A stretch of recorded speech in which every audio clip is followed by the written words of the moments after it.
This is it, bro. Like, it come down to Caitlin, bro. It is what it is, man. Caitlin, you gotta take a stand, man. You stand for something or you die. You'll fall for anything, man. Caitlin Clark, you gotta take this, y'all, and it's plain and simple. Caitlin Clark has to give the Indiana Fever an ultimatum. That's right. I've been disgusted all day about this piss poor, embarrassing performance from the players, and most of all, from this coaching staff. Stephanie White, I'll say it again, you are a pure bum of a coach. Wait, did Stephanie White just enable coaching disasters in hard mode? Fans of Caitlin Clark didn't just react after the Fever outburst. They rebelled. Pitchforks, memes, and more smoke than a Waffle House kitchen at 3 in the morning are all on the table. The reaction is here. It's noisy. It's disorganized. Additionally, Stephanie may wish to remove Twitter. What actually happened? Why are supporters pointing fingers? And is pandemonium just getting started, or is this the beginning of the end? Let's begin. A 19-point loss. Caitlin Clark's return, in which, since this is a lady we're talking about, it looks like Stephanie White has spaded Caitlin Clark, for lack of a better way of putting it. If it was a dude, I'd say neutered, but, you get my point. She has taken away Caitlin Clark's greatest asset, which is the creator and instigator of... It appears that someone gave Stephanie White a 1997 remote control, hit slow motion, and disabled fast forward, since watching the Indiana Fever's offense is similar to standing in a DMV queue. Prolonged, uneventful, and strangely draining. Fans did not sign up for a walking basketball lesson that was told as the paint dried. Reruns of Where Are They Passing It Now are playing when they were expecting to see the Caitlin Clark show, displaying no spacing and no clipping while staring. Okay, everyone. I'm getting concerned about Caitlin Clark's future with the Indiana Fever, because it's not just that they're losing these games, it's the manner in which they're losing. It's the low shot attempts from Caitlin Clark. It's the low usage from Caitlin Clark. It's the having her in the corner, coming off these screens, getting the ball on the wing, and then her losing the basketball, keep getting the ball in these unfavorable positions. She is at her best when she's pushing it up the floor, coming off the screen with the Leah Boston. You're not even doing that anymore. It seems like the Indiana Fever aren't prioritizing Caitlin Clark's growth as a player, but what they're prioritizing is the system of basketball that Stephanie White has ran throughout. A Sunday nap is as urgent as the Fever offense.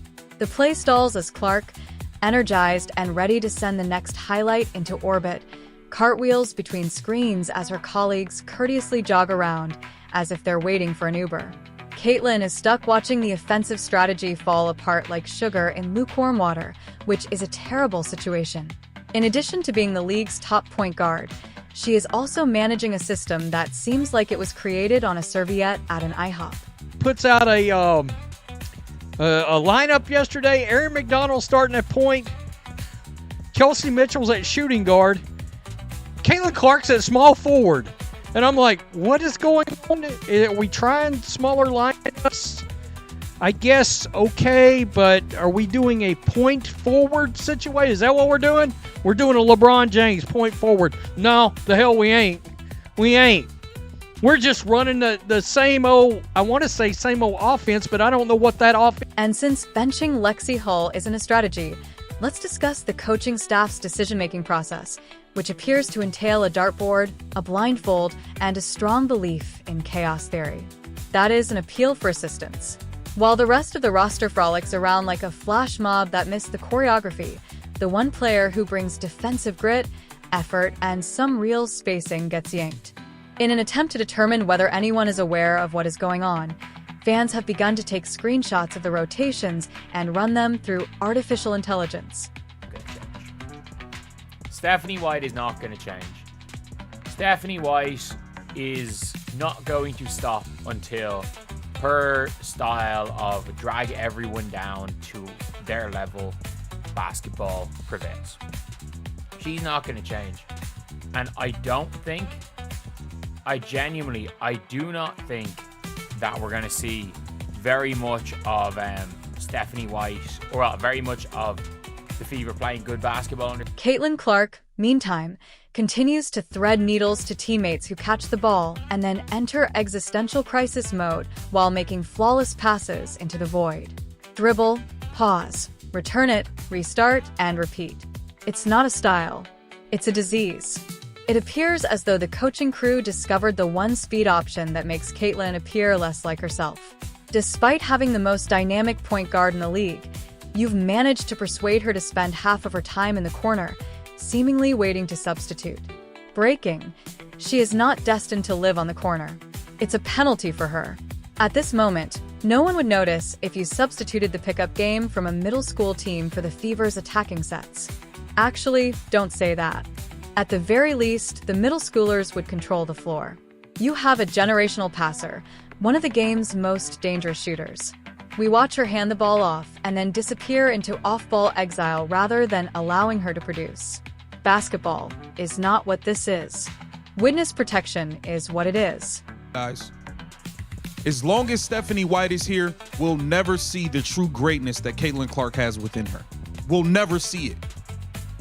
Caitlin Clark has to march up to that front office and say, hey, look, either you guys are going to fix this and we're going to do it my way, or I will not put on this jersey and I will not allow you guys to profit off of me any longer. It's that simple. You want her or you want me? I'm going to pick the coach. I'm going to tell you what players I want. The supporters, they're breaking. The patience is no longer there. After tweeting live about every Clark assist, many started searching for answers to the question, can fans file coaching malpractice lawsuits? The audience no longer even boos, and the atmosphere has changed from one of hope to one of hostility. Like a poor studio audience, they all sigh at once. We're treated to a rotating parade of mismatched lineups that wouldn't work even if they were superglued together, while one of the only players putting in real defensive effort and glue girl hustle is buried on the bench. Who is responsible for overseeing the rotations? An 8-ball with magic? A fortune cookie, since it appears that someone is merely picking names out of a hat and hoping for good vibrations. Even the opposition teams are perplexed at this stage. After 3 quarters of off-ball wandering as they were getting ready for Clark, they begin to question whether the scouting report was accurate. Coaches arrive prepared for battle and wind up in molasses. Simply by showing up, they are winning games. And Caitlin is doing everything she can to act as her own center, even if it means duplicating herself. What Stephanie White is doing. First, the Golden State Valkyries just cracked the Indiana Fever. Like there's no way to go around it. They're playing an envious style of basketball. I would say something that, you know, when I think of the Indiana Fever, I'm like, yo, they need to be running the offense like bad. And I was absolutely baffled by the decision to start Ari McDonald, Kelsey Plum, and Caitlin Clark in to play her. This goes beyond simply squandered potential. Stubbornness is actively sabotaging it. The most talked about rookie in decades is you, and you're putting on plays that wouldn't get much attention at a church league. The floor general, who invented rhythm, magic, and spacing. In a system that appears to be hostile to innovation, she is yet being treated like a casual swing player. She is wasting time every minute she doesn't commit an offense. It would be equivalent to asking Mozart to hum softly in the background as someone else struggles on the piano. Even more outrageous is the coach's constant reinforcement of it. The pace slows down as the offense falters further. Repetition is the new revolution, as if someone took a broken record and made it into a playbook. Pleading for action, tempo, and for the ball to remain in Clark's hands, the spectators are yelling.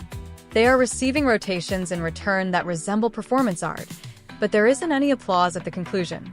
Ocean offense, and Caitlin Clark is not a player that plays within an offense. She is an offense. Caitlin Clark is more of a James Harden type. She's more of a Luka Doncic type. She's the type that you have to give the ball to and allow to do whatever she wants to, but Stephanie White is putting her in this box. There were so many plays where Ari McDonald would bring it up and then Caitlin Clark would come off these screens that weren't even good screens. They weren't even good picks. And then you're seeing the Indiana Fever offense totally crash, or Caitlin Clark might not touch the ball until 9 seconds left in the shot clock because it went through Ari McDonald, it went through Sophie Cunningham, and then finally it goes to Caitlin Clark, and she has 9 seconds to actually make a shot. Caitlin Clark is obviously the reason why everybody... The Fever appear dedicated to being lost, not merely lost. They appear to have printed out a treasure map, torched it to provide warmth, and are now aimlessly walking the court in the hopes that Caitlin will save them with a miracle floater. Or Logo 3, the fan base is in open rebellion rather than only being frustrated. Not the adorable type either. The type that arrives with receipts, gathers statistics, replays tape, and posts 3-minute TikToks explaining why Lexi's benching was the last straw. The gradual burn has turned into a conflagration. Ironically, all of this might have been prevented if Caitlin Cook had simply given her the ball, opened the floor, and allowed the game to unfold. Rather, we received this stiff, clumsy, unimpressive style of basketball that has transformed anticipation into anguish. You don't dim your best star to start a franchise. You accomplish this by allowing her to burn the sky. And it seems like the Fever are making every effort to provide her a fire extinguisher in its place right now. The story about Stephanie White. Why she likely is like this. You're wondering, like, how did she see Caitlin Clark play like this and decide, you know what, nah, we're going to build through Ari McDonald. Stephanie White, in the years of like 2015-ish, she went to Vanderbilt. And she tried to play an up-tempo offensive game, and they were terrible. They were terrible. She couldn't win a game. And then she goes to the Connecticut Sun and says, screw offense. And by the way, that Connecticut Sun team are good offense players. Bree Jones is a good offense. That is visible even to Stevie Wonder. Caitlin Clark is a point guard, not a glorified cardio machine that logs 30-minute wind sprints, a decoy, or a corner statue. The league's best point guard, possibly the best to ever play in it. Because that's like witnessing someone get a Ferrari and then inquire as to if it runs on diesel when you see her using Caitlin. You can only mishandle so much talent before fans start to turn away. And whoa, people are leaving so quickly. For example, Amazon Prime charged quickly, and I quickly forgot I had League Pass before my card was charged again. And who could hold them responsible now? If the game isn't written in comic strips, our officials can't call it. Our goals are more ambitious than those of the real competition. Additionally, a commissioner who views controversy as a strength rather than a weakness. Everything about it is beginning to resemble a late-night sketch in which everyone but the audience is aware of the joke. Poor decisions. Yes, that is merely a portion of the enjoyment. Selective application of the law. Completely typical. Next Tuesday, a player has their body checked in, and the whistle abruptly stops for coffee.